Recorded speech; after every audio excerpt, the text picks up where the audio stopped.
Good evening, gentlemen. Today is the second day of this month's PMP course, and this course we have already yesterday talked some details about the PMI and PMP certification. Today we are going to start from PMP examination content outline. That is the syllabus you are going to be preparing for, and naturally your reference book is PMBOK Guide 5th edition, but that is just a reference book, and there are many other reference books you can refer to. But exam content outline is your actual syllabus, and all the questions are built around these contents. So let us see what these contents are. Actually, this applies to PMP and CAPM also. Let's forget about CAPM because that is not our objective. And as I have shown this slide yesterday, there are 5 domains, or for that matter, we call them in PMBOK as 5 process groups: initiating the project, planning the project, executing the project, monitoring and controlling the project, and closing the project. So this is the percentage division, and as we discussed yesterday, executing has the largest percentage, but closely followed by planning and monitoring and control. These are the maximum number of processes involved in these 3 things. Initiation and closing are just, you start the race and you finish the race. So there are just few tasks to be done there. Therefore, that is not really that much, percentage wise, it is not having that much weightage. So most of the weightage is in planning, execution, and monitoring and control. But at the same time, we are not going to consider it as some kind of choice study. We are not picking and choosing what to study and what not to study. You have to study everything because you need more than 85% marks to pass. And if you have to prepare for that, then probably you have to have studied everything in detail. Moreover, you know that there are 25 questions which will be test questions. You don't know which are those questions. You may hit those questions or you may not hit those questions. I mean, if you attempt a question which looks difficult and you assume that this is one of the trial questions and it is not, then you may do it wrong. So that will hit you in any ways. So it is impossible that you can score 100% marks. You will lose marks in some of those questions. So it is very safe. With a very good preparation, you can go from something like 85%. It's a safe bet. That means that probably you can pass if you can, you are prepared to that extent. So coming over to the processes, the syllabus. Initiation, which carries 13% of weightage, has 8 tasks, and under each task there are a lot many things. I'll read out the sentences to you, and you can see it yourself how many things are there in each one of the tasks you have to master. Well, as far as the task itself is concerned, you might be very comfortable with it because you have done similar things earlier. But have you done them through those tools and techniques which PMI suggests? So it also lists out a number of knowledge and skills you need to have for initiation, and it is listed down there.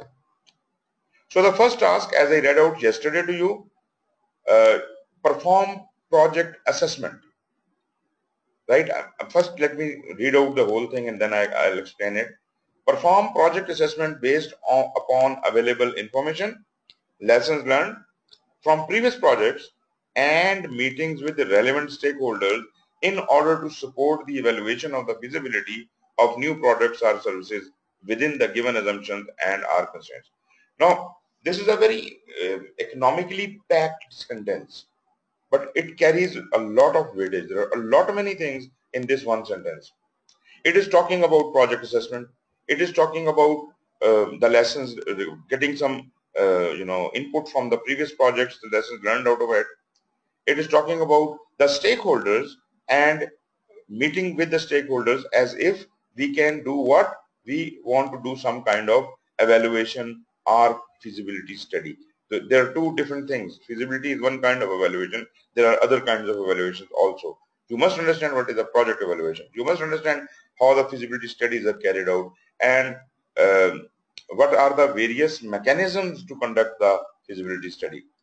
Then we are dealing with something new. We are talking about new product or services. So we are dealing with something new within the given assumptions and constraints. So we also understand that whatever situation we are in will have certain assumptions and constraints on us. And we know we always deal with projects, and we know that we have got certain assumptions and constraints. But do we really list them down? Do we really make room for them, and we plan for them? So this is something which has to be considered. This is just one task. You see, initiation you have got 13% marks, means 26 questions. 26 questions are going to come from these 8 tasks. So at least 3 questions are coming from each task.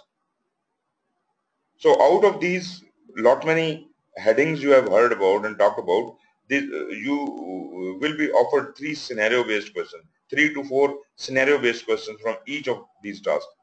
So one question could be feasibility, one question could be project assessment, one question could be maybe the role of stakeholder in that, and so on and so forth. So you can clearly bifurcate what kind of questions could be there. But naturally, once we will deal with the questions, we'll talk more about it. Task number 2, identify key deliverables based on the business requirements in order to manage customer expectation and direct the achievement of project goals. I would say underline the important things. Identify key deliverables. How do you identify key deliverables? How can that be done? Based on the business requirements. What are the business requirements? How to determine the business requirement? How can you get the key deliverables out of the business requirement in order to manage customer expectation? So there is some relationship with the customer expectation also. What are the various needs and expectations of the customer, and where are they documented? And direct the achievement of project goals. So you understand that in task 2, you must have to look at the direction project is taking. The achievement of those goals is necessary. Whatever requirements you have set, those are now my goals to achieve, and the product I will create, and therefore I will direct the project in that direction. So this is something to be considered. So again, if I say there are 3 to 4 questions from this one sentence, then that could be something about key deliverables, something about business requirements, something about customer expectations, something about achievement of project goals, and so on and so forth. So if you look at these tasks from this perspective and look at them so deeply and hunt down each one of the things, and then overall sentence should become extremely clear to you, along with all usage of all the possible tools and techniques which could be used, which you will study later how they could be used, which tools could be used for doing these jobs. Task number 3, perform stakeholder analysis. So the analysis of stakeholder is the responsibility to be done in initiation. That essentially means, if you can look back in task 2, identify key deliverables.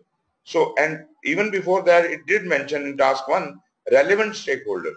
So now, once we are trying to perform stakeholder analysis, that essentially means that we are also identifying those stakeholders and then performing the stakeholder analysis using appropriate tools and techniques. And now we must consider what are those various tools and techniques which could help us analyze the stakeholders, and these are specialized tools and techniques you may or may not have been using already in order to align expectation. Now previously we talked about the expectations of the customer. Now we are talking about the expectations of the stakeholder. What is the difference between customer and stakeholder? Must be very clear to you. And how can you align these expectations to the project to gain the support for the project? What are you gaining it from? You are gaining support from the stakeholders, and as if they can support the cause of the project, which we have already identified with, we said achievement of the project goals.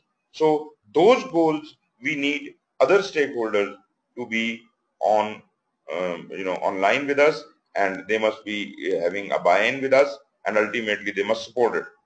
We want to gain support. Stakeholder and customer are different. Customer may be the one who is ordering that thing to be provided. Stakeholder are all other people who somehow influence this project. So if stakeholder favor is not there, probably this project cannot ever pick up. So customer may not be important there. Yes, please. Could a customer be part of a stakeholder? Customer is a stakeholder. Anybody and everybody who can affect the project who can be affected by the project is a stakeholder. No matter how big or small, internal or external, whatever, negative or positive, whatever kind, that is a stakeholder. We must honor and respect him as a stakeholder. That is another subject that we said stakeholder analysis will tell us who comes out as big. And then we will give special attention to that stakeholder. But as far as identification is concerned, we have to identify anyone and everyone. We can't miss out anyone. Next task is identify high-level risk assumptions and constraints based on the current environment, organizational factors, historical data, expert judgment in order to propose an implementation strategy. So what we are doing here, that means we are not having the detailed information as yet. Naturally we are not, because we are just in initiation. So we have a broad picture, a high-level picture of what we are trying to do, and in this broad picture, there will be some broad and high level risks, assumptions, constraints who will be affecting us. So what is the, generally what is the parent, what is the risk in this project? Maybe these are told to you in the agreement or the contract. Maybe these constraints and risks and assumptions are, told to you by your sponsor, by your own organization, by the lessons learned, by some other sources. But remember, these are not detailed constraints. These are mota constraints. Later on, when you start planning things, naturally you will come out with more detailed constraints and assumptions and risks and all that. But this is, when we say high level, that means just mota. So you identify high level risk, assumption and constraint based on, now this is important, based on what? Current environment, organizational factors, historical data, expert judgment. You see, you have to look into all these things. What is the expert judgment available to you? Who are the SMEs available to you? Subject matter experts available to you? Historical data says what? And what are the environmental factors and organizational factors who are impacting you? So they will all impact in identification of these risks, assumptions and constraints in order to propose an implementation strategy. So we can only propose the implementation strategy if we have got all these things in picture. So what questions could be there? 3 to 4 questions are coming from here. It may talk about how you identify high-level risk assumptions or constraints. It may talk about the environmental factors and other things. It may talk about the implementation strategy. So any word which has been used in this task could become a question. So you must be very careful about it. Although the questions are going to be kind of scenario based, but scenario will be created. If I am a question maker, I probably will read that, and out of these items, I will try to create scenarios and questions for them. So be rest assured, the questions are not going to be exactly according to PMBOK. PMBOK may not describe each and every tool and technique. And those tools and techniques may have been better explained in some other book, some other latest book on project management, and author and the question maker may like to pick some tool from somewhere. So try to learn as many tools and techniques. If you do not have practice in doing them, at least know them, know the definition of them. So this happened to me actually when I was doing the program management professional certification. There were 2 tools which I could not find anywhere. What are these things? One was called horse's blanket. The other was called butcher's paper. Now, I could not find it anywhere. What is the definition of these 2 things? Why are they used and how they are used and this and that? So I kept hunting on internet, and even on internet I could not find anything about it. Suddenly I came across some of the blogs in which some questions and answers were being done, and somebody has asked he asked exactly this question: what is a horse's blanket and what is a butcher's paper? Can somebody explain it? And somebody did explain it, and he said that if you want to find more about it, go to this site and this and that. And ultimately, I learned the horse's blanket. Did we talk about this before here? Okay, okay.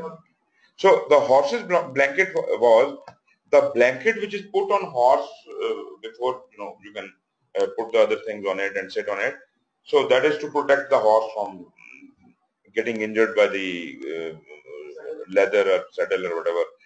So that is a blanket you carry everywhere, and you have to travel light. You are in a war or you are in whatever kind of a situation.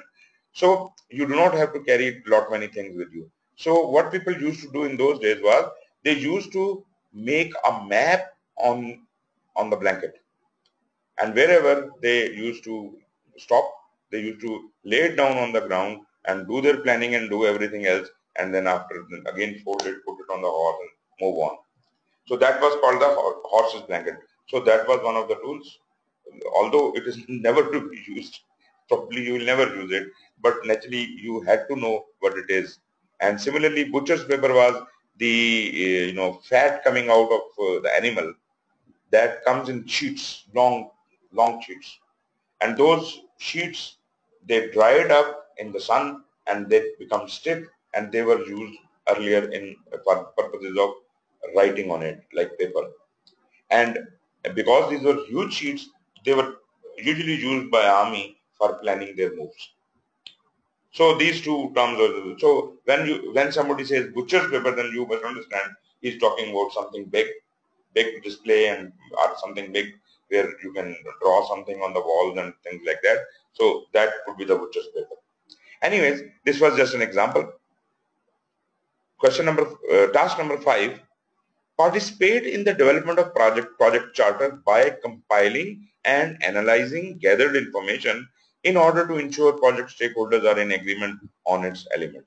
There are 2-3 things here. Number 1, project charter has to be created in initiation. Number 2, somebody has to participate in it. We will see who will have to participate in the development of the project charter. Then compiling and analyzing gathered information in order to ensure project stakeholders are in agreement. So the charter should be created in such a way that it should represent all the stakeholders. All the stakeholders must be in agreement with that. Therefore, we understand that charter must be created by someone. And I would tell you that this is not the project manager, but the project sponsor, the boss of the project manager, who is actually assigning the project manager this job and ordering him to do it. Charter is basically the authorization letter to the project manager that he can start the project, he can mobilize the resources. So the responsibility of writing the charter stays with the project sponsor. And project sponsor has to get it approved from the stakeholders or the senior management, who would actually be sitting in a kind of a project board, and they would vet it and they would agree with it, and only then that will be given to it. But for all practical purposes, project board is usually considered to be headed by the project sponsor sometimes. So in that case, project sponsor is anyways the boss of the whole thing. So it should, project charter, who creates it, how it is created, what is the role of project stakeholders in it, and how agreement is sought, who is having what role in this whole process, and naturally what is the role of project manager in the project charter. This all has to be clearly clarified. Task number 6, obtain project charter approval. This is exactly what I said, from the sponsor in order to formalize the authority assigned to the project manager and gain commitment and acceptance for the project. So once you have sought the approval for the project charter, then you are giving the formalizing the authority, you are giving it to the project manager, and you are gaining a commitment from him and giving him the acceptance of the project. Acceptance of the project means, if you write the charter, that means the senior management has finally realized the need of the project and they are ordering the project to start. Because you may like to call it a project, but it was not a project before the charter. Before it was an idea, it was a contract, it was something else but a project. It becomes a project when it is formally written down in a charter. That is the point from where the project initiates. So project sponsor initiates the project by the project with the project charter. Next is task number 7. Conduct the benefit analysis with relevant stakeholders to validate project alignment with organizational strategy and expected business value. Now, each and every person involved in this cycle will have to have a clear understanding that whatever he is doing is for the right path. And the right path is, it should give some value to the organization. We are doing this job for the benefit of the organization. It is not some self-serving job. Therefore, when the project sponsor is trying to create the project charter, he will do his own feasibility, his own business case analysis, as if the thing he is ordering to start, is it still viable? Naturally, I do understand that there was a business case and a business study beforehand, and this was found viable. That's why we were ordered to do this project. Somebody is, we are at this stage that we are about to start the project is because it was viable. But when was that viability done? When was that feasibility done? Maybe 3 months before. Today, is it still viable? Is it still aligned with the organizational strategy? This is the job of the person who is writing the charter to ensure that it aligns with the organizational strategy, and he justifies that this job should be done, and he's now ordering it to be done. Once this order goes to the project manager also has to do the same thing. I am sorry, Shah, I could not see your hand. I was in a flow. Yes, please speak up.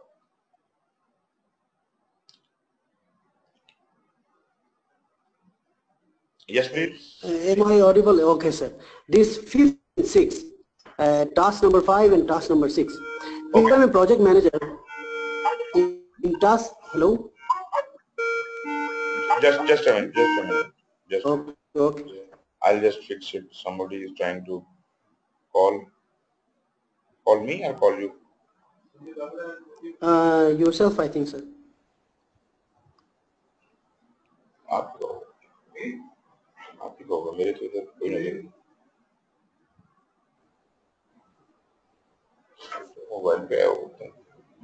Anyways, okay, you were saying task 5 and 6? Yes, sir. I have a question on task 5 and 6. If you go to that slide, sir. Yes, please. In task 5, sir, if I'm a project manager, I'm only participating in making of the charter. Correct, sir? No. We did not say it is the role of project manager. Where it is written project manager? Because this is being made by the sponsor or a higher manager in the project manager. Right. You see, correct, sir? You can say project manager may or can participate, but this is not the responsibility of project manager to create the project charter or to help create the project charter. This is the responsibility of project sponsor. Okay. If project sponsor is making this document, sir, then on task number 6, why he has to take the approval? Because he is making it, and then the task number 6 says obtain project charter approval from the sponsor. Sponsor himself is making, and again we are going to take approval from him. Right. Have you read the task 3? Task 3 says perform stakeholder analysis using appropriate tools in order to align. Sorry, task number. Where was it? 4, 5. Level of risk.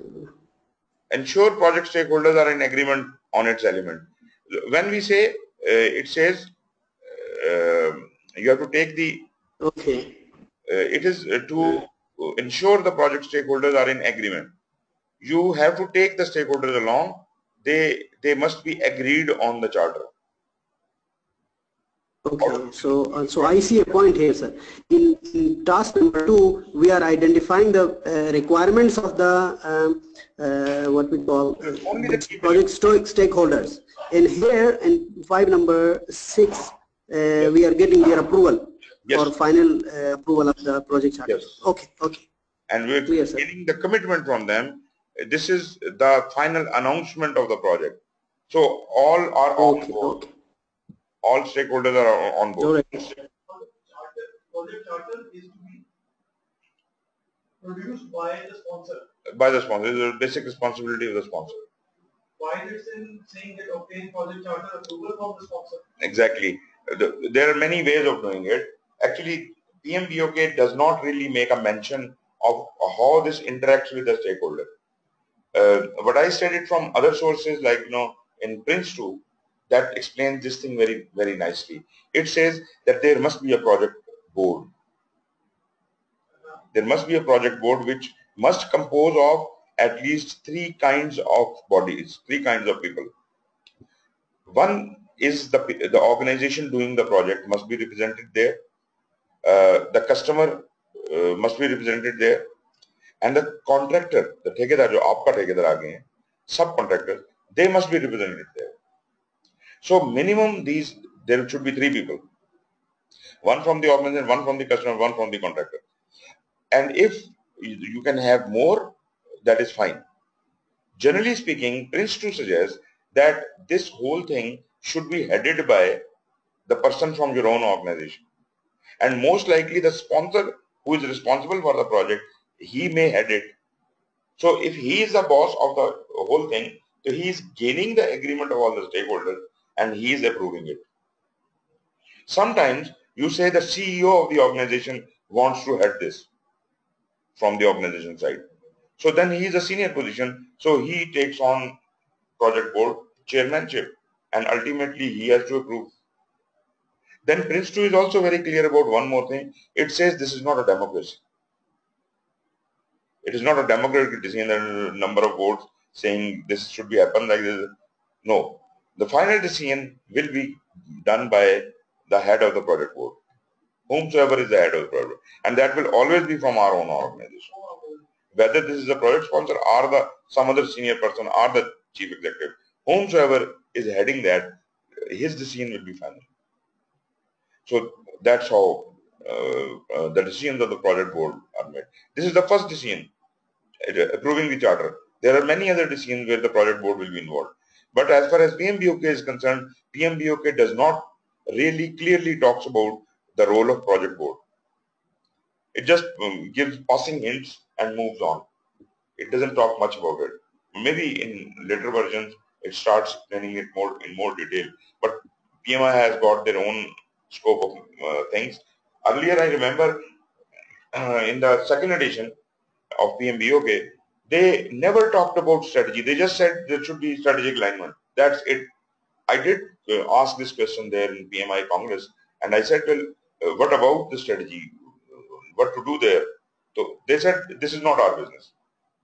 The strategy is the strategic issue and this is the organizational issue. We are only the project managers and we just must see that things are aligned with the strategy and that's all. So they did not bother then. But later on in the third and fourth edition and then the program standard portfolio, they are now getting into the territory of the strategy. Ultimately now they are almost inside the strategy. Now we can comfortably say that organizational strategy is greatly impacted by the projects, programs and portfolios it is running because they are the change agents. All the changes you want to bring for improvement in the organization is due to these things. Through the projects and programs and portfolio. All the changes are brought through them. So the things are improving. Maybe, they would like to put the role of project board someday into PMBOK, but I do understand that there is a body sitting up there. Similarly, this could be the same body who would decide the change requests. Or there could be a separate lower level body which we call project change control board, CCB. There is a small little passing reference in PMBOK about CCB. It doesn't talk much about it. But that is the body which is responsible for approving all the change requests, approving or rejecting, whatever. So that is also cursorily mentioned. Right, is it okay? We should move ahead. Sir, please go ahead, sir. In task 7, we have to conduct the benefit analysis, there's a cost benefit analysis, with the relevant stakeholders to validate project alignment with the organizational strategy and expected business value. There are a lot many things we are talking here. We are talking about the cost benefit analysis. We are talking about bringing the relevant stakeholders on board on that, and we are talking about validating this project alignment with the organizational strategy as well as expected business value. Now this business value is something big. This we are talking even beyond strategy. We say, what value will this thing bring to my organization? Sometimes looking at the value, I change my strategy. So value is sometimes even bigger than strategy. So what is the business value is this project bringing to our organizational strategy? So first we have to align our project with the organizational strategy and then also justify what expected business value will be. So this is a more complicated thing we are getting into, and naturally in chapter 1 we will define all of these things. What is organizational strategy, what is business value. So all these terms have to be explicitly cleared out, because people do not have very clear idea about these things in practical life. So therefore I would say chapter 1, chapter 2 and chapter 3, these are extremely important. These are the heart and soul of the whole PMBOK. Rest everything is details, tools, techniques, things like that. But if you understand this, you will make your concepts. Especially the chapter 1. This is a very basic concept. Chapter 2 will give you, more homed on to the project and more detailed concept. And chapter 3 will give you the whole framework, how the things interact with each other. And ultimately then you get it into the run of it, and then you get each and every chapter on one knowledge area. 10 knowledge areas are covered. 8th task is to inform the stakeholders of the approved project charter.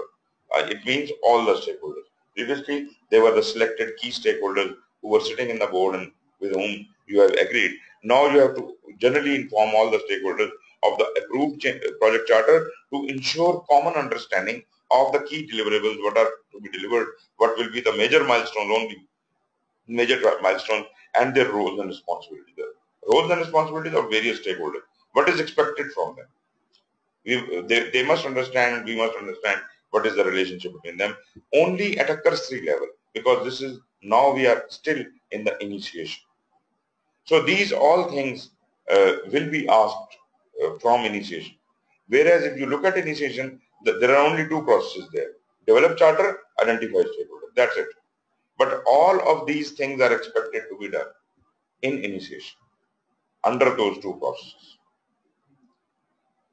And what other knowledge and skill you need to have for creating the deliverable and doing all these things, you must be having a lot of analytical skills. Analysis you must know how to do. Then benefit analysis techniques. There are several techniques in cost benefit analysis. How do you do that? How do you run the feasibility? Even benefit analysis techniques are the heart and soul of the feasibility and the business case. Elements of a charter. What should be included in the charter? What should be written down there? Estimation tools and technique. Because you will have to do some kind of estimation, a very broad estimation. If somebody asks you, I want to build a house in this area, how much will it cost you? Cost me? And he is expecting an answer from you, but you don't have any maps, don't have any other idea. What would you say?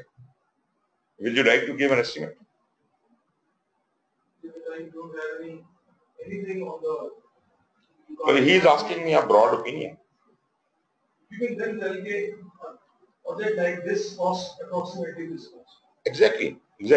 So from my previous experience in general, look, I know this person is ready to spend money. This is land. This area is very expensive, and considering those things, I can give a ballpark figure, and that doesn't have to be very accurate.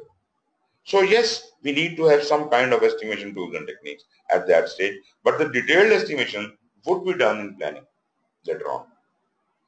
Then we must also have good knowledge of strategic planning. How the strategies are created, what is vision, what is direction, how the things are connected to the project program and portfolio. This all has to be understood, and the first chapter of PMBOK will help you gain expertise on those areas. So this is all about initiation. Yes.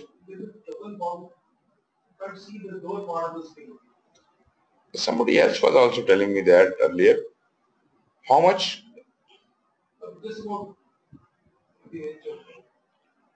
Okay, let me do something else.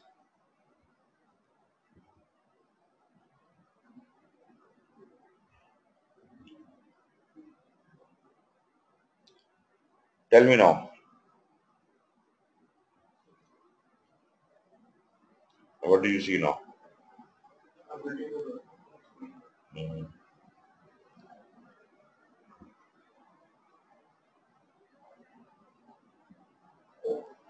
Okay. It is small. Yeah.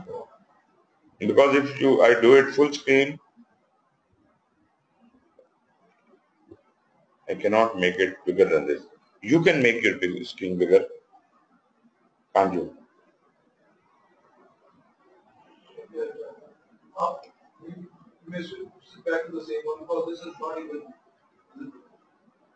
Okay.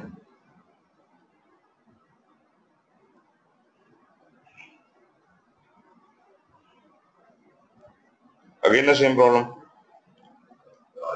Okay.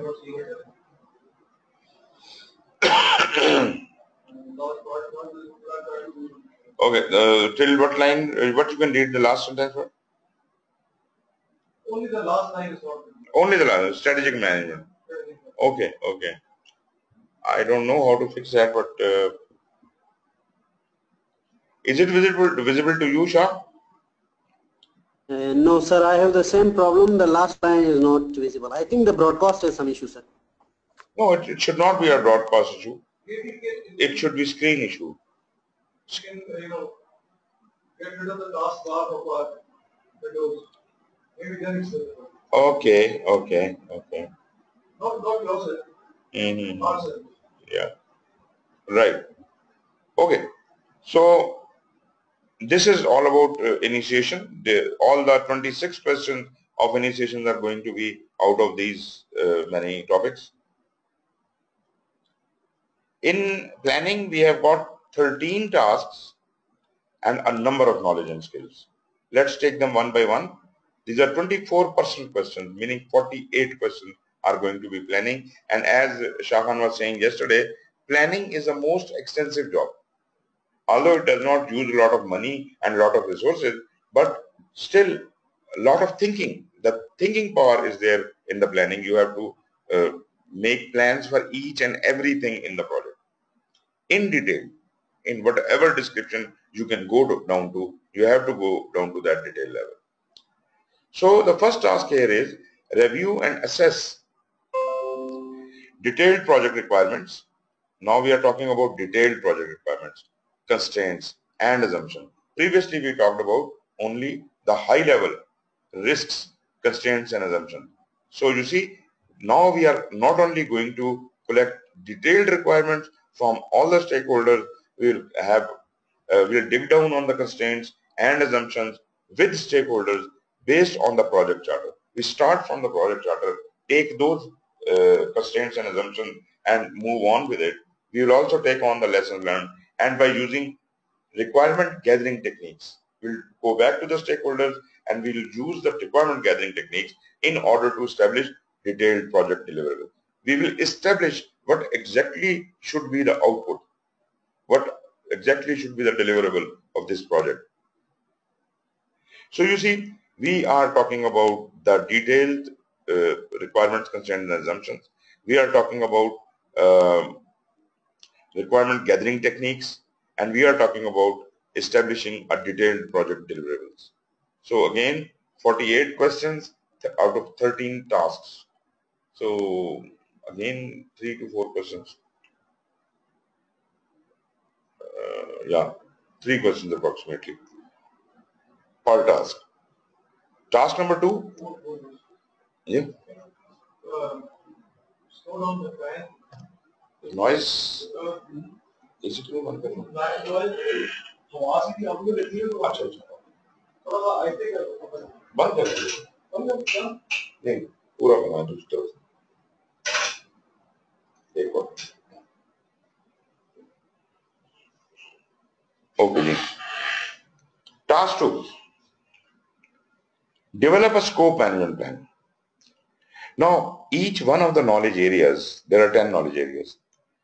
Each one of the knowledge areas will have its own management plan. And I'll discuss more about the management plans and the detailed plans. Management plan is the plan about the plan. This is not itself a detailed plan. This just tells us how to do our planning work afterwards. So whatever is to be planned, first we organize what tools we'll use, what mechanisms we'll use, what guidelines we'll use. This all is the management plan. So for every knowledge area, there will be a management plan.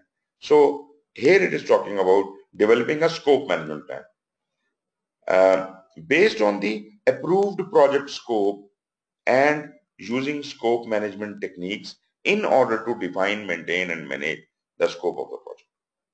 Although this did not talk about the whole thing, but actually there will be a product scope, there will be a project scope. So all those things have to be determined as if the proper scope can be established, and then we will have to break down that scope down to the deliverable level, and that is to be done.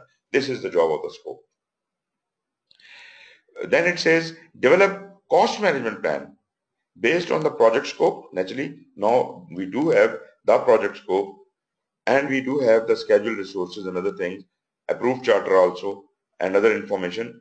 Now we'll be using estimating techniques and we'll allocate cost to each and every activity. So how to do it is written in the cost management plan.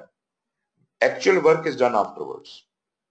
First you establish the rules, set those rules down, and then you start doing those processes in planning. So in planning, you will do a lot of activities on cost. Similarly, develop the project schedule based on the approved project deliverables and milestones, scope, resource management plans in order to manage timely completion of the project. Naturally, our focus from the time perspective is to do the work in the right time. Whatever the allowable time or what is the restriction of the time, we want to do it within that time. Develop a human resource management plan by defining the roles and responsibilities of the project team members in order to create a project organization structure and provide guidance regarding how resources will be assigned and managed. So these are all the management plans we are talking about. 6 is develop the communication management plan based on the project organization structure, stakeholder requirements in order to define and manage the flow of project information. Each one of these things, these tasks is a separate chapter. So we will study them as a separate chapter. In the beginning you said that the project management plan is the plan which tells what all planning needs to be done. Exactly. That's the parent plan of all other plans. Out of the 10. The parent plan gives you that you have to have the scope management plan in this manner. Exactly. You have to have the schedule management plan, the cost management plan. All the management plans are under command of the project management plan. Project management plan provides the guidelines for creation of all the other management plans, subsidiary management plans, and all the management plans describe the work to be done under them. And what is the stage one when you develop this project management plan? Is a very first step. In planning? In planning is a very first step. Very first step. And after that you can keep moving. Actually, it is just like as soon as you start planning, you start up the project management plan, write some basics about how the management plan will be developed, and then keep it open. And simultaneously, all management plans starts developing with the help of the so far information available in the project management plan. And as they populate their data, they keep giving that data to project management plan, and project management plan starts getting populated. And when all the plans are done, the project management plan is done. So project management plan is the first thing in planning which starts and the last thing in planning which finishes. So this is the whole big bracket under which all the 9 knowledge areas will be thoroughly planned. And we'll talk more about it when we, in the 3rd chapter. Each knowledge area will be planned in its own plan. in its own plan, and then it will form part of the project management plan. They all will be integrated in the project Integrated into project management plan. Yes, that is the integration. So, Jisha. Regarding this project management plan, it seems like it is only giving reference to the all other plans. So can we write only the references to all other plans and do not write any elaborative, the other stuff into this plan? Seems like it is a mother of all plans, as you said. So it should be only referring to the other plans, sir. Yeah, it does. It does tell us how to create any management plan. Like, when you are trying to develop the scope management plan, the basic guideline have to be given to you what should be included in the scope management plan. Scope management plan will tell what will be included in the planning of the scope management. So okay. A higher level document. Project plan is the great grandfather of everything. Okay. Secondly, I have another question, sir. If we come to develop management plan, so third one, I think. Where is the schedule? The fourth one. Develop the project schedule. Here we don't have a plan. I see everywhere there is a plan needed. Only for the fourth task, we don't have a plan, sir. We do have a plan. It is just not mentioned here because this is just the task. But basically, once you study you will learn that there is a schedule management plan, and that is a very thorough plan. There is going to be a management plan for everything, every knowledge area. There is no question that there is no management plan for schedule. There will be a management plan for everything. Then we have got procurement. Develop the procurement management plan based on the project scope, budget, and schedule in order to ensure that the required project resources will be available. So procurement management plan is for those things which we think we cannot do by ourselves in the project. Right? If you want to outsource something. Anything to be procured. To be procured, exactly. Any service or any product. It could be anything. It could be raw material, it could be machinery, it could be tools, it could be the work itself. Services also. Everything is included. This all is procurement. And because you can't, if you're manufacturing a car but you are not manufacturing the tires, so you will buy the tires from somewhere and put them into the car. So that way anything which had to be procured, maybe the electric system of the car, you don't want to do it yourself, you hire another company to do the electric system of the car, so they will come and do it. They will be our subcontractor for that. So generally speaking, in normal in common project management terms, everything, whether it is procurement or contracts, this all is considered as a procurement management plan. But in some industries, we have got procurement and contracts separate businesses. Your organization may have a procurement department and it may have a contracts department. So procurement department will only be dealing with those raw material procurements. Or services down the line are dealt with the contracts. Contract management people, they deal with the work. Where, because there are two kinds of contracts that we do. There are two kinds of contracts, exactly. One are procurement contracts and one are sales contracts. Sales contracts, yeah. The procurement contracts are for procuring of products and services. Exactly. The down the line services of. Exactly. And the sales contracts are for whatever we are selling to the customers. No, that is another kind of contract. We are not discussing the sale part of it. We are discussing the procurement part of it. I am dividing the services and the work separate, and the procurement items on the one side. So normally in like in NHA, they have got a procurement department, and that only deals with computers and CDs and this and that, chairs and all that thing. Anything any department wants to buy, they will put it to procurement department, and they will procure that thing through some contractor or whatever. On the other hand, I was a consultant there for some time. I saw that their finance department was developing some software for facilitation of their financial work, and that was being outsourced to someone else.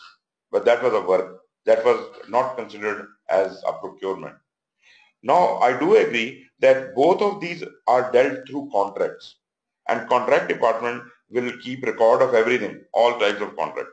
But generally in civil engineering, the these work contracts are more important, especially in a government organization like NHA or some other similar kind of organization. You see, NHA, the people sitting in NHA, do you think anyone who is sitting in the whole hierarchy has ever made a road by himself? They do not make roads. They get the roads made by the contractor. So they manage the contracts. So their chief business is managing the contracts. So the contractors actually make the road and everything. They manage the contract. So that is, for them, contract management is this, and this is more important. The whole section. This is difference of terminology. Terminology, yes. Because in Pakistan and Nautical Complex that we worked there, we had a procurement department which would procure products and would procure services, right? And then there was an MES department which would procure products and services for the infrastructure. Right, right. There was a procurement department which would procure items for our projects. Okay. And there was another department which would procure the products for the infrastructure of the PS. Right. Of the complex. Okay. And then there was a sales department. Right. Which would make sales contracts for the clients and customers that we had. Right. You see, the sales contract and the other infrastructure, these are the operational contracts. What we are talking about is the contracts within a project. Within a project, you are not doing sales contracts. You don't sell a project? No. You sell a project as an operational object. That you sell the deliverable of a project. You make a new plane and you sell the product of it to somebody. Yes. So that is operational job. But making of that thing is a project. And while making that thing, you may require certain services from Chinese. You hire them and you tell them, give me this system, make this system for me. So they will be subcontractors for you in doing that job. So once the product is made by the project, yes. A 747 is lying on the tarmac. Exactly. That product would be sold through operations. Through operations. That is not a part of the project. Not this project. That might be, you say, okay, there is another concept. You can say this is a sale project. Say, you sell this one plane. This is your project. So then this will be a part of that contract. The output of that, the deliverable of that is the sold plane. And it will be through a contract and all that. So this could be another project. Okay. Anything could be converted into anything which can be assigned as a unique effort. In the aeronautical industry, in fact, these are done as programs, 747 programs. Oh yes, of course. In which so many 747s are being various models of 747 are being made. Right. And that is the project line. Various planes are being made. And then, as you say, the business operations is looking after selling of these planes to various customers worldwide. Exactly. So that is operation booking. That is operation. That's not part of the project. Not this project. Not this project. There could be many other projects. There could be many other. The sales people can have their own project of selling. Any other people could have yet another project. So anything. It could be defined in the charter exactly what is the. Yes, exactly. So this is about the procurement. Then quality. Develop the quality management plan and define the quality standards for the project and its products based on the project scope, risk and requirements in order to prevent the occurrence of defects and control the cost of quality. We'll explain this in much more detail, each one of these chapters. There's a lot of material we have. Then developing the change management plan. Now the change management plan by itself is not a knowledge area. Change management is not a knowledge area. But still we create change management plan. That means we may create change management plan. That means all of the knowledge areas may not have been discussed here, and there are other plans which are discussed here. But this is important because change management plan would devise the mechanism by how a change in project can come in. No. In fact, part of the planning. It's part of the overall planning. Part of the planning, but it's not this slide is not discussing all the knowledge areas. Exactly. It's discussing whatever is coming under the heading. Exactly. Now I'll just explain it. When I'm developing a scope management plan, explicitly talking about scope management, I will define in my scope management plan how the scope of the project can be changed. The procedure of the change in scope will be defined in scope management plan. Similarly, schedule management plan have its own change control mechanism. Every management plan will have its own change control mechanism. So if every one of these knowledge areas have their own change control mechanism defined within their management plans, there is no need to have a separate change management plan. The only reason why you should have a separate change management plan is you want to integrate the whole change management into one plan. So you extricate that portion from each one of the knowledge areas and put it together into one change management plan. But change management as by itself is not a knowledge area. It's not a knowledge area, but it's a plan. It's a plan. It could be a separate a plan within a management plan, but it could be gathered into a change management plan itself. And there is yet another plan which is called configuration management plan. That is even the father of change management plan. So this will change the version control. Exactly. We keep the track of the versions and their history and everything. That is the configuration management plan. Some people treat configuration management plan and change management plan as two separate plans. But the standard for configuration management explicitly specifies that change management could be part of configuration management. Change management could have two parts, version control and change control. So for change control it will have change management, and for version control it will have version management. So the overall thing is configuration management. So this is something we will talk about. Then risk. Plan the risk management by developing a risk management plan, identifying, analyzing and prioritizing project risk, creating the risk register, defining the risk response strategy in order to manage uncertainty and opportunity throughout the project lifecycle. So this is all about risk. Then we have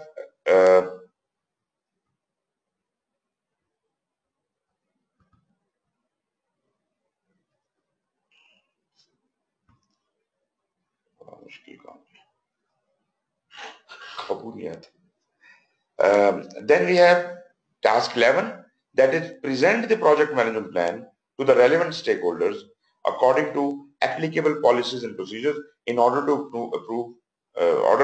obtain approval to proceed with project execution. Once you're everything, no, it did not show all the management plans. It just, we are on number 11 and we had a change management thing also. It did not discuss all of the management plans, but all the management plans are developed, and now it is compiling them all together, integrating them all into the project management plan and baselining it, freezing it, getting approval of the stakeholders as if, is it what you want to get implemented? So we are getting the final approval that yes, this plan is approved and now you can go ahead with the execution. Task number 12, conduct kickoff meeting, communicating the start of the project, key milestones and other relevant information in order to inform and engage stakeholders and gain their commitment. That is done, and then finally develop stakeholder management plan by analyzing their needs, interests and potential impact in order to effectively manage stakeholder expectations and engage them in project decisions. You see, this is going to change slightly. PMI has now, even in this 5th edition, that uses the term stakeholder engagement. Manage stakeholder engagement. Manage stakeholder is no more there. We are not we will have the needs and expectations of stakeholders. Then they will be engaged, and those engagements will be managed and controlled. So we will look at it. Not from the 6th edition point of view. I will not talk about that. That will confuse you. So stakeholder management is also done here. Now, what are the different knowledge areas and skills you need to have for doing this planning? you should have change management planning. You must understand how do you do that. Maybe, you might have done change management planning in your own organization. You might have a fairly good picture. It will be easy for you to understand. But you see, there should be a mechanism for approval of changes. There should not be hectic and kind of spontaneous. And everybody is approving everything. That should not be there. And we have seen people during execution make abrupt decisions by themselves without getting proper approval from proper authorities. So those things are so dangerous that we don't really know what has happened and who has decided what. And the very good example for that is once I was called by Army Housing Authority, and they told me, and you must know that they have got a meticulous system of construction and everything. It's really very good. And they had a problem. I said, what is your problem? They said, when we, amongst many other problems, one problem was that the sewerage lines and the water lines, which were planned initially in the colony, they are no more there. When there is a problem, we dig at that point, there is no line there. What has happened? Where have they vanished? This is a practical problem in Army housing. The sewerage lines and water lines, which were planned, water supply lines, which were planned and which was constructed. The whole colony was constructed. They were laid, and the colony is working. Water is being provided. That means the plan is not the map that has been shown. That's not the right one. Exactly. They planned it to be there, but actually the contractors who were making it, they made their own arrangements. They said, okay, push it there. Thoda idhar kar do, thoda idhar kar do. So now when there is a problem in maintenance. They don't know what it is. So there is a mechanism for that in engineering also. They see as is design, to be designed, to be drawings, and as is drawings. And we understand there will be change. But change should be through proper channel. Recorded. If it is properly recorded, the contractor says, I have a problem, I can't do it here, then he must seek permission and the design must be amended. And when it is constructed, once it is done, then as is drawing is created and filed, which is not done. As is drawing is created. As is done, as is drawing was never created.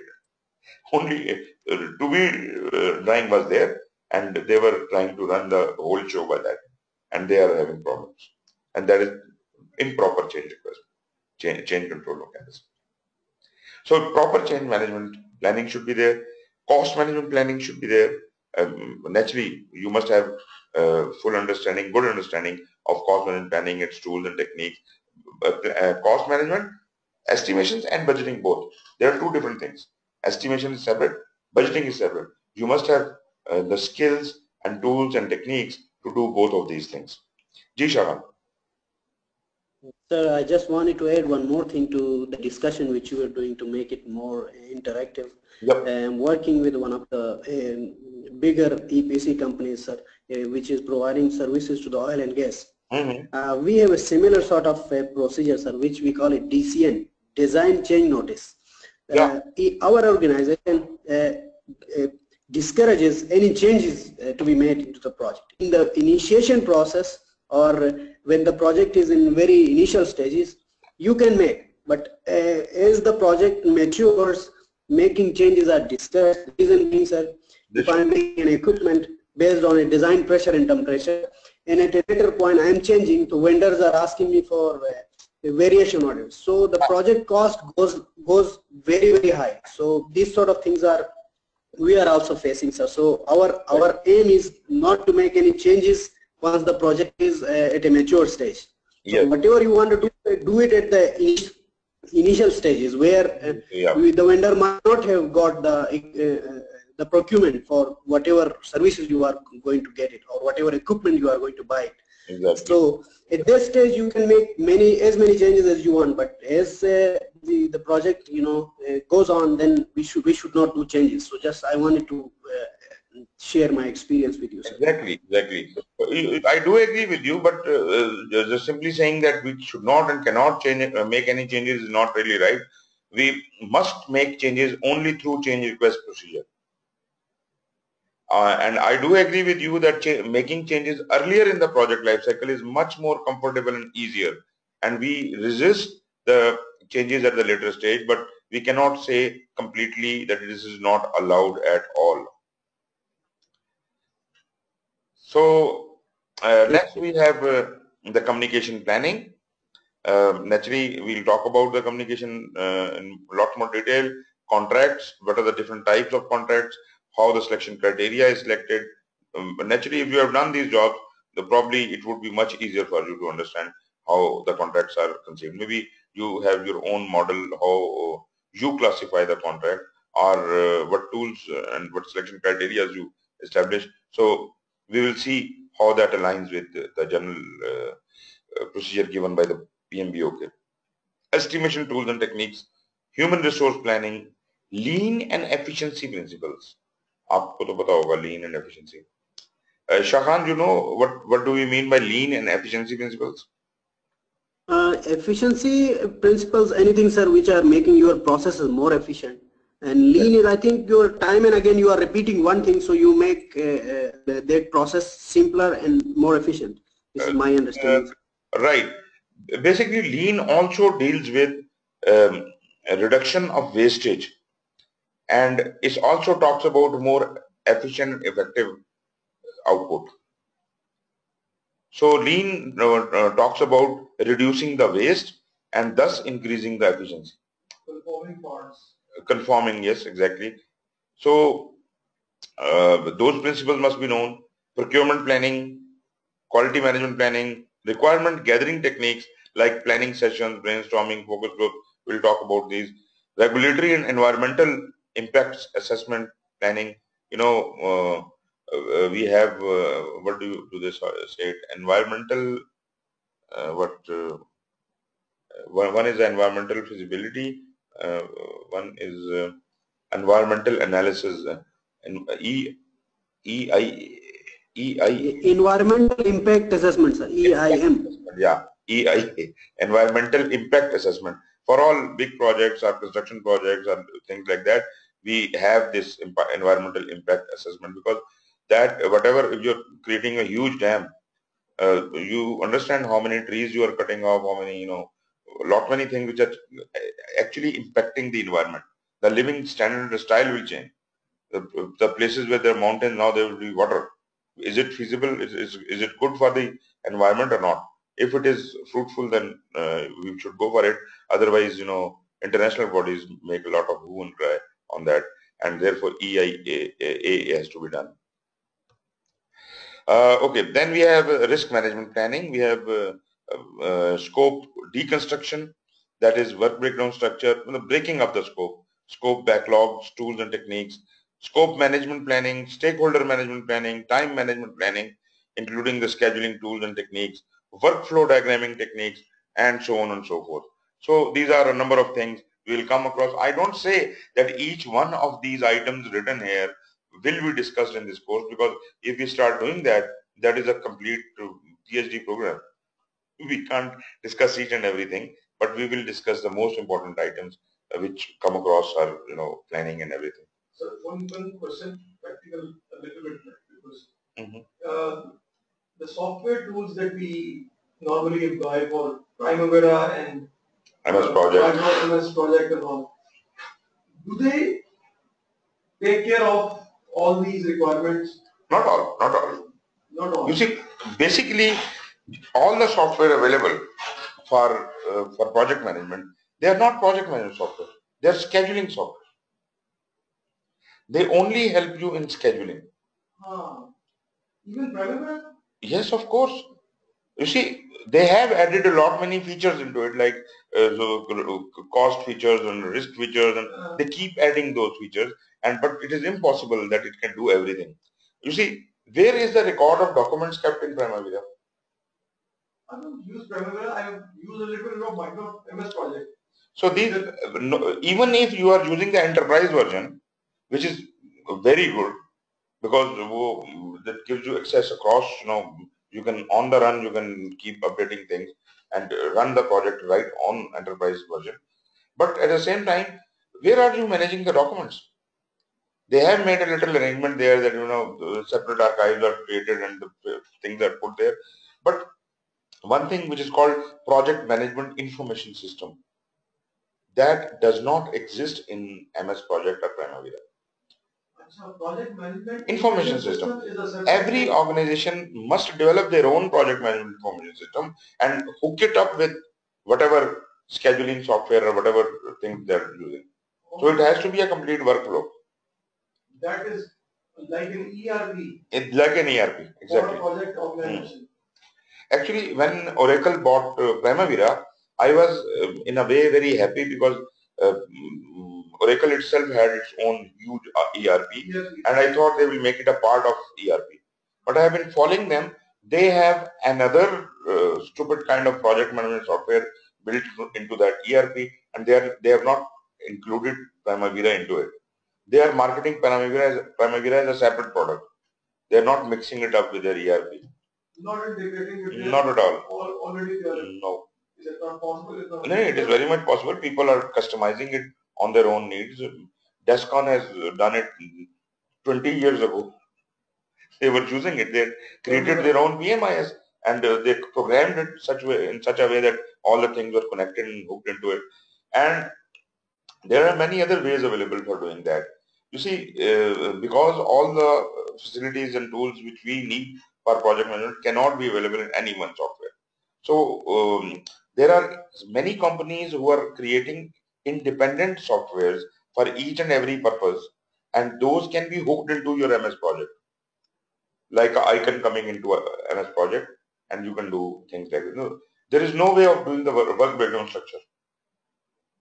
And we assume that the tree form which forms in the MS project or Primavera, we say, oh, this is our work breakdown structure. Actually, that is a very poor way of depicting a work breakdown structure. There is a software by the name of WBS Pro. So if you can somehow install it, although it is a little expensive, once you install it, it appears as a button into your MS project or Primavera. And then you can, freely create your WBSs, whatever, you can move around, move the things, do the brainstorming. And create our WBS in that particular program? Create them, that will automatically convert into MS project or whatever the software is. So that will automatically convert. They are independent softwares as well, and they are working with, that also. And the beautiful thing about that is MS Pro, WBS Pro, PERT Pro, Mind Map, and the several software. One is Risky Project. They all get into your software, and not only your MS project, they will also become a button in your MS Word, MS Excel, MS, all the Microsoft products will have them as a button. So you can use the same thing in any of the packages. So that is good. But naturally, the thing we are saying is the whole project management information system, there is no software available as such. But people make their own, as per their need, they customize it and they fix their needs. Right, that was for the planning. In execution, we have 7 tasks. Now the planning has been done, the baseline has been established. Now task 1, we will acquire and manage the project resources by following the human resource and procurement management plans in order to meet the project requirements. This is the acquisition of resources. Whether these are resources through the contractor or through our physical resources, human resources coming to your project as hired by the project. So whichever number of people you require, this is specifically talking about the human resource, but again this thing is going to change in the next edition, and they are now going to be talking about all of the resources, procurement of all of the resources. Because right now in 5th edition it is assumed that the resource estimations are done in time management. So they're making some changes in 6th edition in which they are getting the resource estimation out of time management, and they are creating a separate knowledge area by the name of resource management, and they are removing HR. So HR will form part of resource management. So this kind of changes are coming, but for your exam, this is okay that this is the human resource management. Manage task execution based on the project management plan by leading and developing the project team in order to achieve the project deliverables. Now, integration, which was basically responsible for, integrating the whole project management plan, getting all the things together in it. Integration has a process in execution which is responsible for executing the whole project management plan. So this is manage the task execution based on project management plan, not the independent plan, but project management plan, by leading and developing the project team in order to achieve the project deliverable. So the whole consolidated project management plan is put into execution.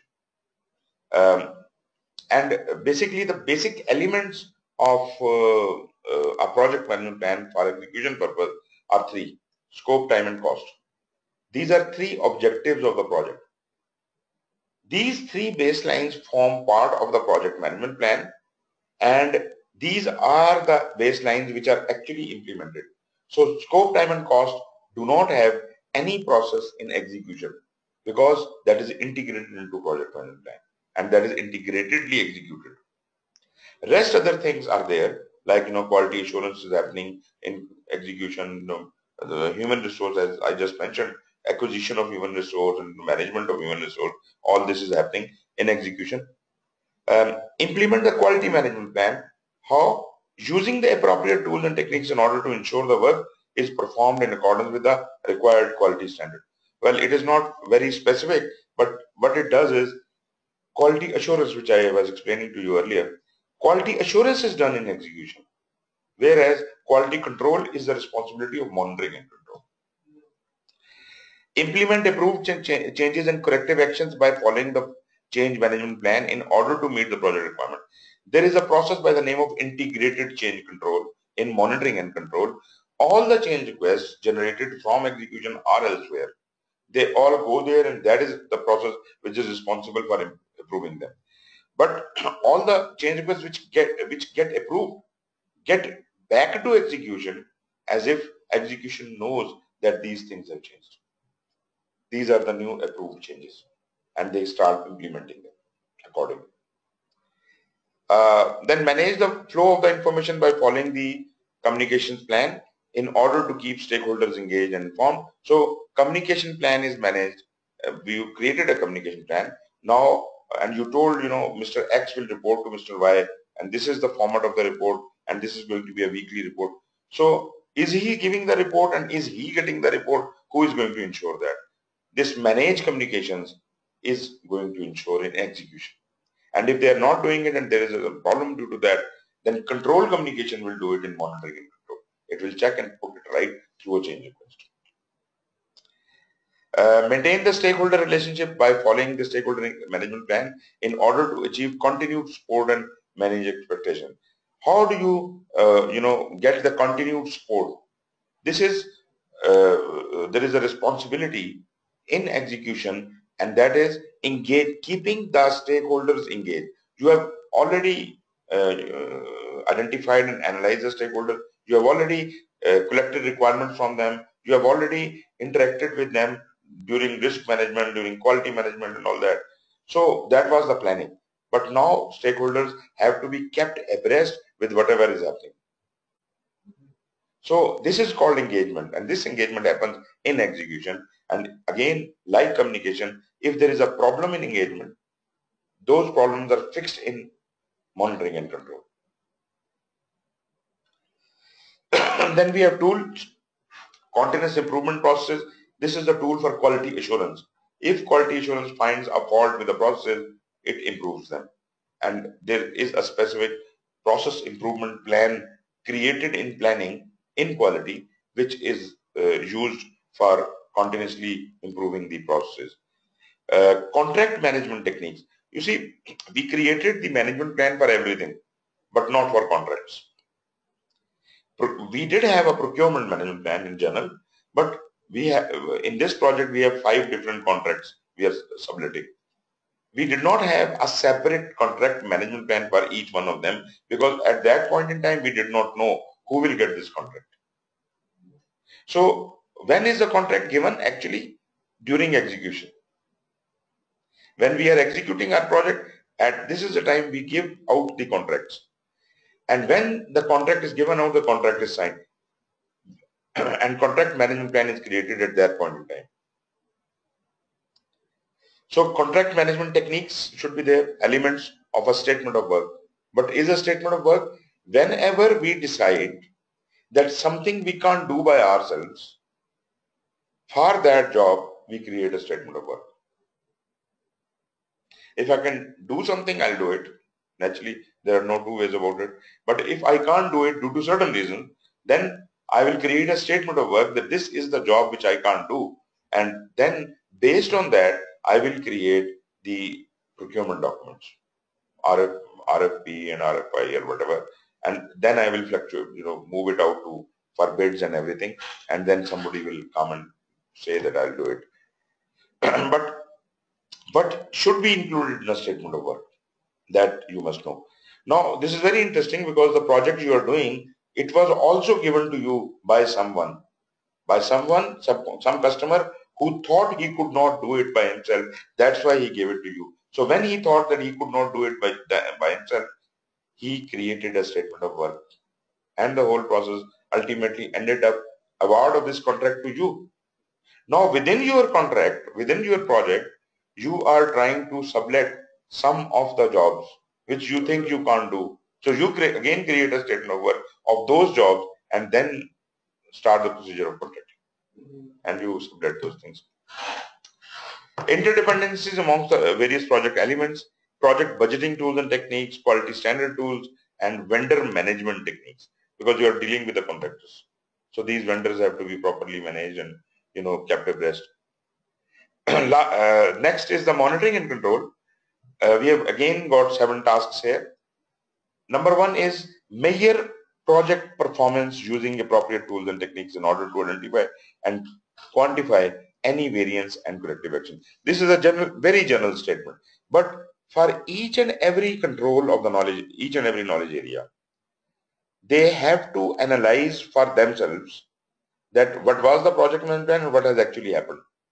Whatever happens out of the project during the execution is called work performance data. Work performance data is compared against the project relevant part of the project management plan, and naturally if it is not in alignment with the plan, then there is a variance. The variance is calculated, analysis is done. So you must have the appropriate tools and techniques for identifying and quantifying any variances and corrective actions. So this would be discussed in detail. Then the management of change actually happens in monitoring and control. Manage changes to the project by following the change management plan in order to ensure that project goals remain aligned with the business needs.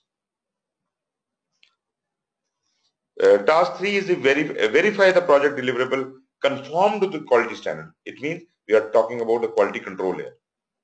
We are physically checking the deliverable, inspecting the deliverable. That means we are talking about the quality control. Establishing the quality management plan by using appropriate tools and techniques to meet project requirements and business needs. Then we monitor and assess risks by determining whether exposure has changed and evaluating the effectiveness of response strategy. So we did create a risk response strategy for all the risks. Now is the time to implement that, because we will keep watching if a risk is coming.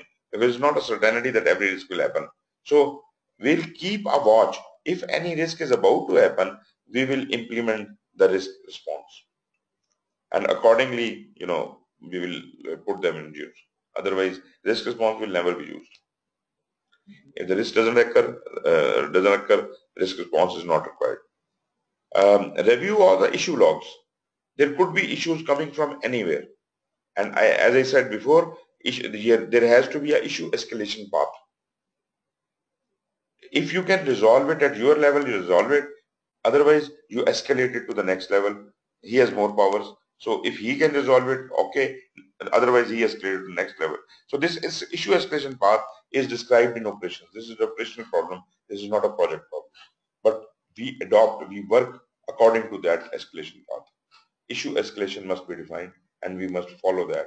And that will help us resolve lot many issues like this.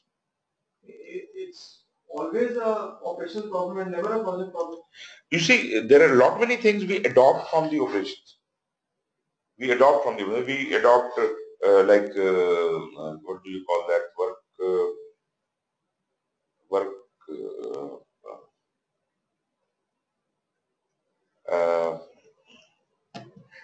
work perform.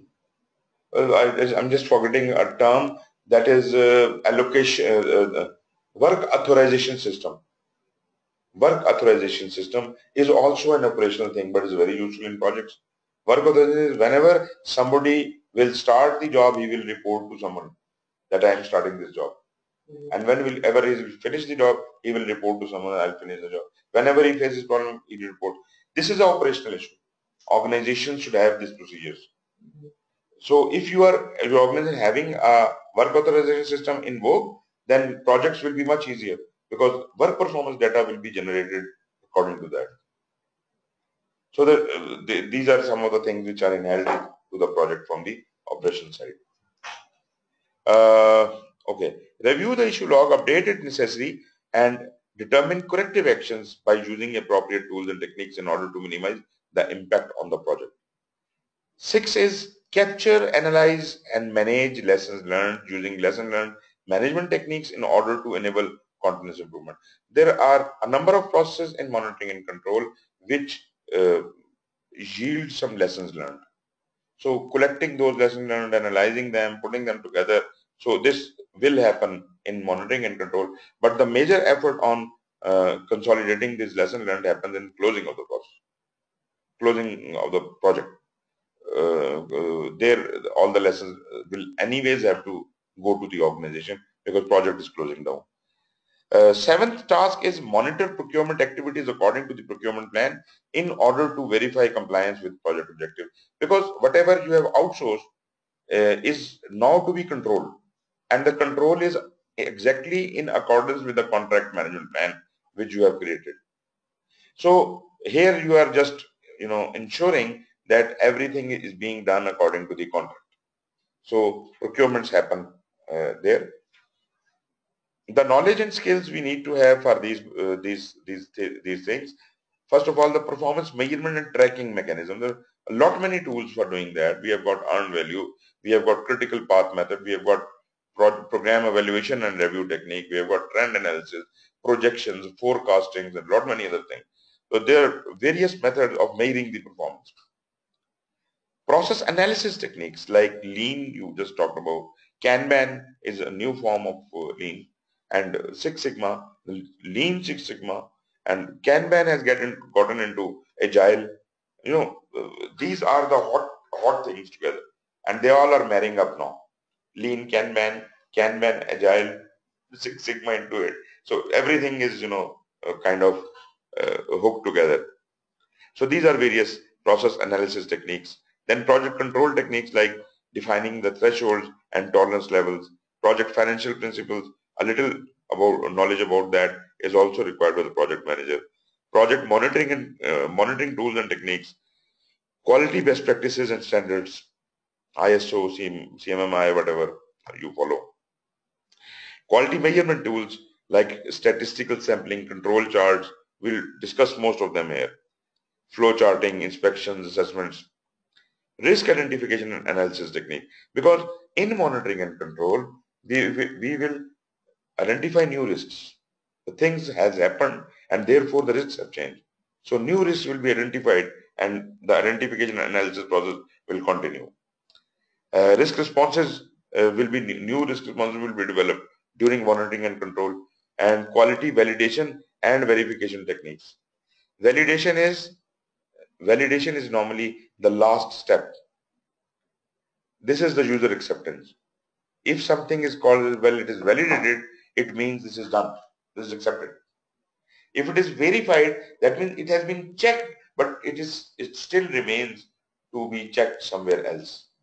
It is not completely ready to be handed over to the customer, but validated means it is ready to be handed over to the customer. So it has quality validation and quality verification techniques are required to be done.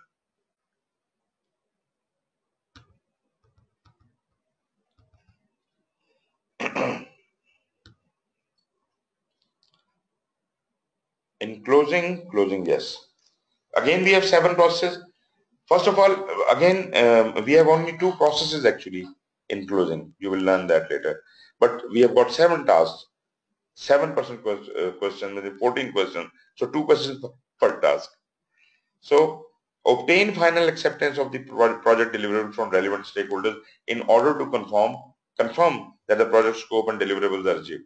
That means user acceptance testing. And that is the job of scope validation. When the scope validates, user acceptance is done. Transfer the ownership of deliverable to the assigned stakeholders in accordance with the project plan in order to facilitate project closure. Actually, the physical transfer of deliverable happens in closing. And physical user acceptance happens in monitoring and control. So this is just a transition from, the item has been passed, but it is not to be handed over to the customer. So it is formality is that it is handed over through closing. Otherwise, we could have handed it over in monitoring and control at the end of monitoring and control. Obtain financial, legal, and administrative closure using generally accepted practices and policies in order to communicate formal project closure and ensure transfer of liability. When project closes, everything must close. There must be the accounts of the project should close. No assets should remain. So that means complete closure of every aspect of the project.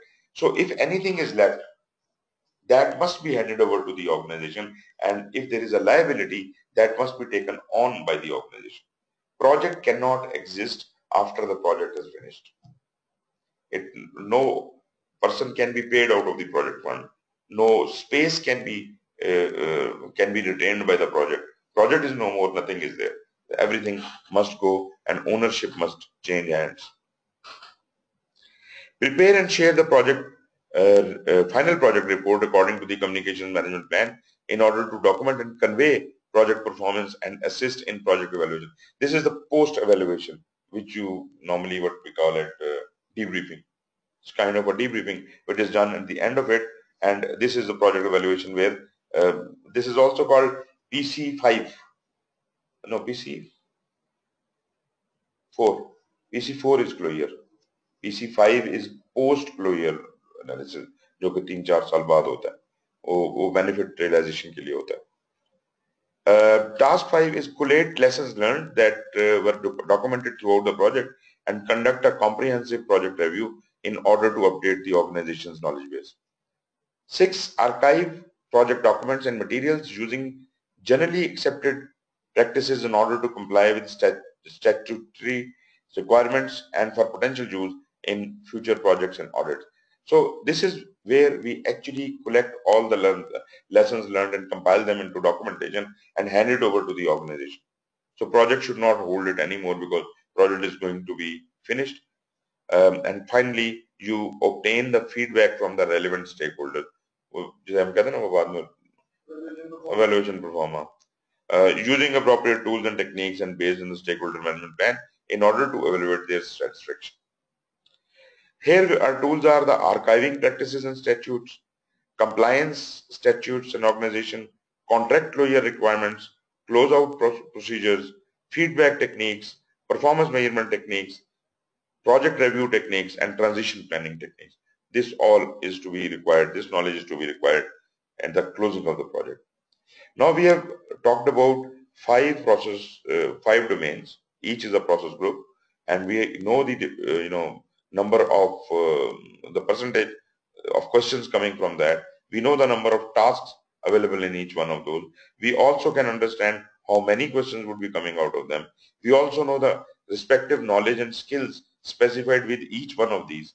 But on top of everything, we have got certain cross-cutting knowledge areas, knowledge and skills, which you will require generally for whole of the project management. So these tools must also be looked into. Like I described the active listening. What is active listening? Did we talk about it here? Okay, we did not. Okay. So what is active listening? What do you think active listening is? Active listening is listening to the stakeholders and the customers. Okay. Jija. Before they say. Shahan? Listening to all the stakeholders and then accordingly, plan. Forget about stakeholders. Just talk about active listening. What do you mean by active listening? Active listening is, okay, in general, if we see, sir, active listening to fully focus towards the person who is talking to you and be in his shoes to understand his perspective. Okay. Right. You actually mentioned another term which is called empathy. To be in someone else's shoes is called empathy. But as far as the active listening is concerned, let me give you two more terms. Passive listening and effective listening. So now you have three terms: passive listening, effective listening, and active listening. First, define what is a passive listening. Passive listener would be someone who is monitoring and listening to the cues being generated while work is going on.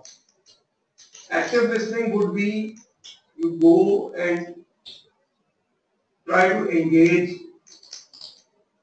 the person doing the job or whosoever is performing the work and to ask him questions and then. Actually, you are looking at the things from the project perspective.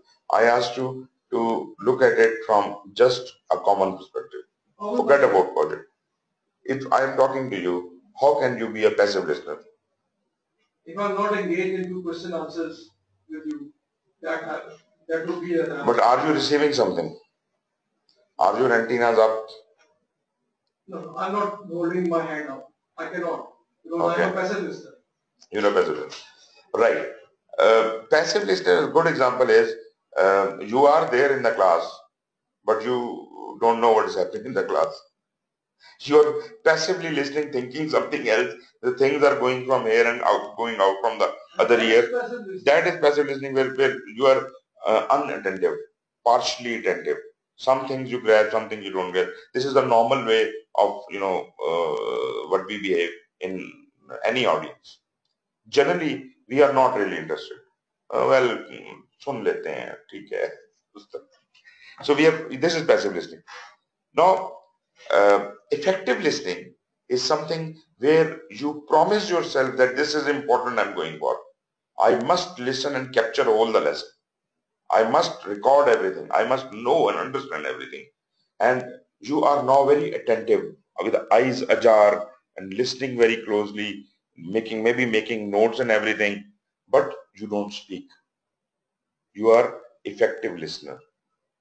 Active listener is who gets engaged with the speaker in question and answer and has a head, वो क्या कहते हैं, box on हो जाता है. Active listening, there is a rule behind it. You see, if you are really interested to learn something, you must know that you have an attention span. Every human being has an attention span. You cannot listen for 20 hours on stretch. And generally it says that one continuity of lecture should not be 45 minutes or more. Why? Because after 45 minutes, your concentration, you can lose concentration, even if you are very attentively listening to it. So you must understand what is your limit. 40 minutes, 30 minutes, 50 minutes, 60 minutes, whatever it is. So listen attentively for that much time, and then after that, you should stop the speaker. You should stop the speaker. That is like taking a break and ask him a question. And this question should be, the last 40-45 minutes what you have listened to, summarize the whole story into a small little dialogue and ask him, is it what you meant? or maybe you ask a question around it. But that would show the speaker that you have actually grasped the idea or not. If what you summarized is not what he meant, he would correct you. So you will be put wise. If he says that you have exactly captured the essence of my talk, that means you are satisfied and he is also satisfied that at least someone is listening to me. So this is called active listening. This is very interesting. Actually, so many people have worked on it.